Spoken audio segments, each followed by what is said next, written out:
in this video we are going to learn about sharing bridge with the dissipation factor derivation and its phasor diagram at balanced condition. So this is the circuit for the steering bridge. So here in this we have one capacitor C1, R1 resistor and R3 C2 and a parallel branch of C4 and R4 together, and a detector device is being placed across the points B and D as shown in the figure. This is the AC supply that we are providing to the circuit. Let it be VAC. So as we are deriving all these factors at balanced conditions, so we need to know that during balanced conditions the current flowing through the detector path will be 0 amps, because the potential at point B and the potential at point D will be equal to each other. So therefore no current flows through this particular branch. So this is Z1, that is nothing but the impedance of this particular branch AB. So which can be given by R1 plus 1 by j omega C1. Actually I have to write smaller, but in hurry I have taken it as capital, so consider that one. So similarly Z2 will be the combination, this Z2 impedance will be combination of only C2, and Z3 is nothing but R3, and Z4 is a parallel combination of C4 and R4 impedance. So this is what I have written here. So at balanced condition we have this condition in order to balance the circuit, that is opposite branch multiplication should be equal to each other, that is Z1 into Z4 will be equal to Z2 into Z3. Now substitute this Z1 and Z2, Z3 as well as Z4 values in this particular equation, balanced condition equation, and solve accordingly. So at final we will be getting equation as this one. Now from this equation compare a real and imaginary part. So real parts are R1, R4 and this particular term on the right hand side. So R1 into R4 is equals to R3 R4 C4 upon C2, from which R1 can be equal to R3 into C4 by C2. This is what we need to find in the steering wheel, that is one unknown resistance R1, and we need to find one more capacitance C1. So we can get this C1 value by comparing the imaginary part, that is R4 j omega C1 and this R3 j omega C2. On comparing these two we can get this C1 value. Now from equation A and B, so let us name this as equation A and equation B. So we are going to find the dissipation factor.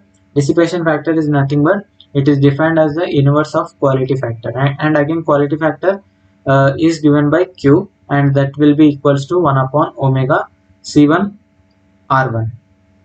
So dissipation factor would be now inverse of this one, that will be omega of omega C1 into R1 resistance. So from equation A and B substitute this C1 and R1. So finally we will be getting dissipation factor D is equals to omega into R4 C2 by R3 into R3 C4 by C2. R3 gets cancelled, C2 gets cancelled. So finally we have dissipation factor is equals to omega R4 C4, which is also equals to omega C1 R1.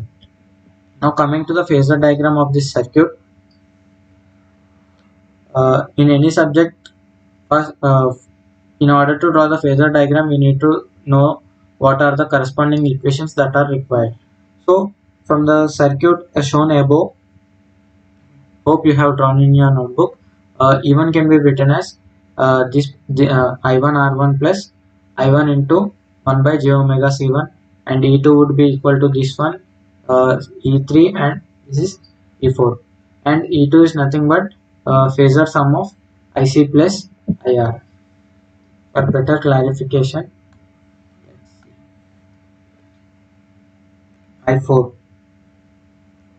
I2 is I2 here it is coming in this way, and here from here it is coming 0 amps, and the same I2 is been dividing into IC and I4, or you can say it as IR, because this is a resistance as you according to the what we call suffix I have written here below, consider that one, that I have taken it as R0 I4.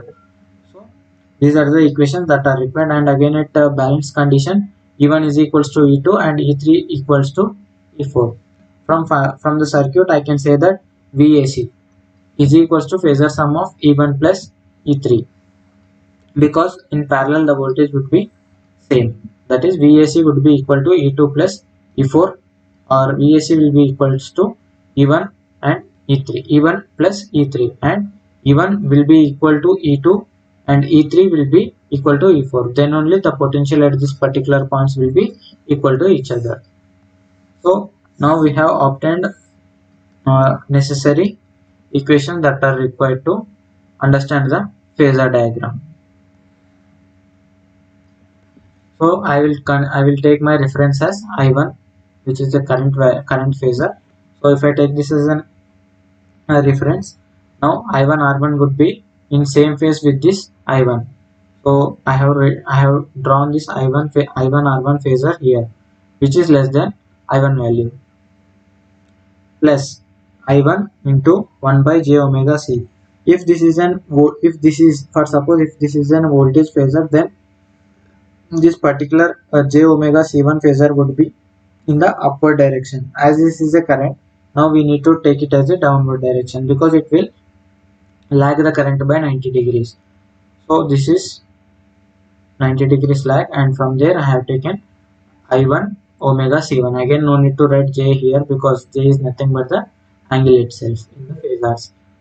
Again, now so this summation of what we call phasor summation of these two phasors is nothing but E1. So join these two phasors, draw parallel lines and join from the origin, that will result it as E1. From balanced condition, E1 is nothing but your E2 phasor also. So we got E1 and E2 phasors. And if you see the equation for the E2, it is nothing. It is written as I2 into 1 by j omega c C2. So which means that I2 phasor will lead the E2 phasor by 90 degrees, because there it is a capacitance branch. So I2 phasor is being leading with 90 degrees to the E2 phasor. So this is the I2 phasor we have got now. Now coming to the this equation 3, E3 value.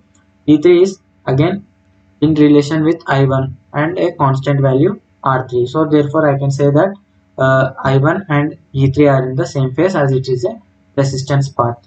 So I will draw my E3 here. So if I get the E3, it will be equal to E4 because of balanced condition. So E3 phasor is here.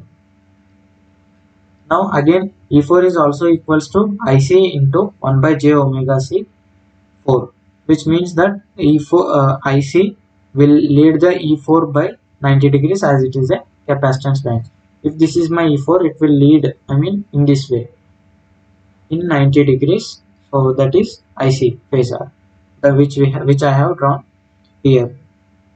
Now this particular equation will tell like I2 phasor is nothing but IC phasor plus IR.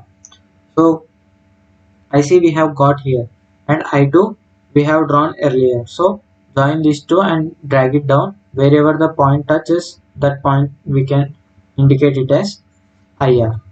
So this is the complete phasor diagram. This is how we will usually draw. And for final thing we need to do is VAC, that is phasor sum of E1, E2, E1 phasor plus E3 phasor. So E1 is here and E3 is here. Similar again, E2 is here and E4 is here.